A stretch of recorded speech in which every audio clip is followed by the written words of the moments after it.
As long as I'm personally, physically assaulting every one of you. I saw this one, and it's a lesson a lot of people could stand to learn. The autistic experience of constantly being told you're such a sweet, lovely, polite girl, but nobody wants to be your best friend, nobody jokes with you, nobody enthusiastically invites you. Some genuine, sad adult advice here. Oftentimes, autistic people are very nice to everybody. Autistic people who are very nice to everybody are pleasant company to have around, but in their excessive kindness, others, fairly or not, discern a kind of intense emotional porousness that subtly asks for reciprocation, and so they keep their personal boundaries up with them because they don't want to feel responsible for holding all that. Happens all the time. I see this shit with people all the time. Like, really, really friendly people who are just like a big, wet-eyed fucking cow. Just a big, gleaming, wet, sopping mess of open vulnerability the moment you meet them, and it's off-putting. Don't be excessively nice. You don't have to be an asshole either. Just, like, learn to engage in a bit of casual abrasiveness that keeps people a little on edge about what you're going to say next. Don't be a doormat. Desperation stinks. Yeah, that's true. We're sort of taught how to conflate a sense of habitual over-friendliness to a desire to be liked, to low self-esteem, to poor emotional regulation / boundaries. Some of us also just have vibes that are off. We make certain people uncomfortable or annoyed for mysterious reasons, but not to a degree that's really objectionable, so they'll call you nice and speak positively of you, but not really want you around. Gotta learn. First comment, this just makes me want to cry. Yeah, well, socializing's tough. Well, clearly the coddling hasn't worked for you, Lexi, anyway, because you're still going on like this. What does excessively nice mean? Well, it kind of like varies person to person, right? Kind of hard to identify that from a distance. Be yourself, no, not like that. Well, you be yourself, but then, like, make yourself better. I hate normies so much it's unreal. They're right on this one. Dude, there's nothing more exhausting than having to be burdened with the extreme emotional availability of a person with no emotional boundaries, so they just hit you with that shit, and you're like, basically, like, you have to reciprocate it or at least placate it. It's exhausting. Shit yourself? I do every day. Why do you have to? Shit yourself? Dare I say we become too open as a society? Oh, dude, especially Americans, way too open. And with the internet, dude, millennials will, like, trauma dump on the first date. If you date, like, a millennial or a Zoomer or something, like, they wait no time. They'll everything. Here, every kink, every trauma, everything they have, they just lay everything out there. There's no mystery or drama to, like, learning about people.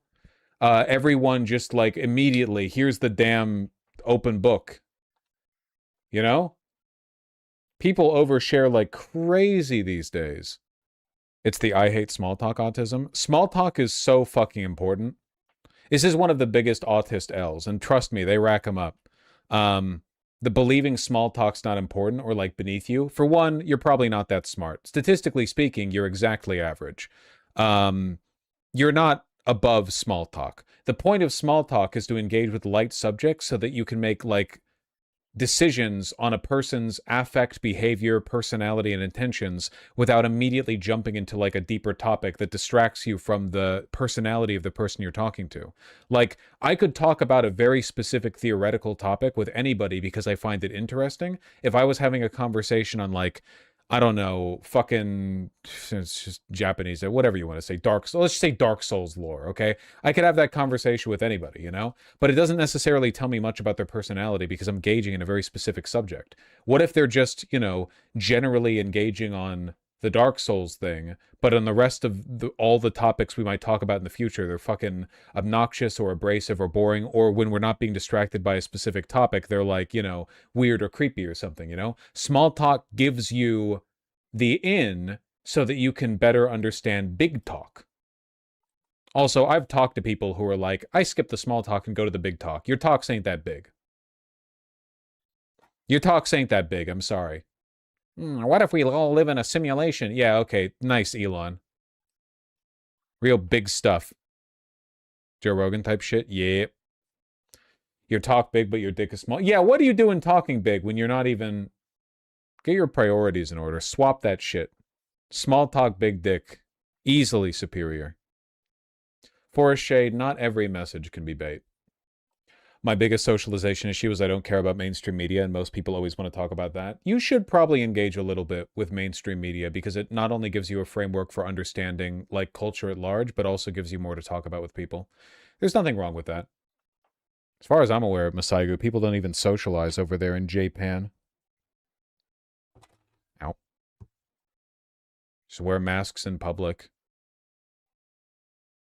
Take pictures of each other's panties in the train or whatever you people get up to.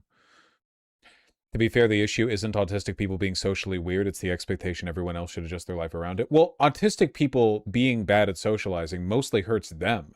I'm not saying this so that I have to deal with fewer autistic people. I'm saying, as much as that would be nice, I'm saying it so like they don't keep opening and then breaking their own hearts, like ineptly attempting to engage with people. Everyone has to learn how to socialize. Like no one is born with that innate knowledge. Some people pick up at it easier than other people, but like it's always a skill issue, you know? It's good to learn. Always got to try your best. Why should we also listen to a rich streamer's emotional ramblings? Because you're emotionally underdeveloped enough that you think me being wealthy has anything to do with what we're talking about, which means that you're engaging in a defensive mechanism to avoid reconciling the truth of what I'm saying, which means you have work to do. It would have been one thing if you just said a live streamer, but rich? Now you've tipped your hand. Now I know that you're being defensive. For an autistic person, it'll never be the same as for a neurotypical person. I don't believe that. I don't believe all that shit. Everyone's the same, basically. Everyone has autism because of their dang iPhones anyway. My autistic weakness is not knowing how to flirt. You want to know the real red pill? Nobody does. Everyone's just winging it. Real talk. That's because different strategies work differently for different people, and everyone's just trying their best and hoping you're like receptive to it. Everyone's winging it. Yeah, I just don't like arguments that like, oh, Group X will never understand the experiences of Group Y. I don't believe that shit. I think cis people can understand gender dysphoria. I think that white people can understand what it feels like to be black in America. I think anyway, autistic people can understand neurotypical people and vice versa. I don't believe in that. Yeah, that standpoint epistemology or whatever. I think at the end of the day we're all pretty much cut from the same cloth, you know. We're all just dudes. We're all just peeps. Line ends at men understanding women. Hey, I think you can do it. I'll admit a lot of men are really not putting their best effort in, but you know. Yes. Bell curve and understanding women? I don't know. All I know is that it's not determined by your gender because there are lots of women who do not understand women. I think it's reductive to say we're all the same completely. We're not all the same completely. We're just cut from the same cloth. We're similar enough that you can put effort into understanding other people's experiences, and that's enough, you know? Also, like, yeah, nobody even understands themselves. Who knows?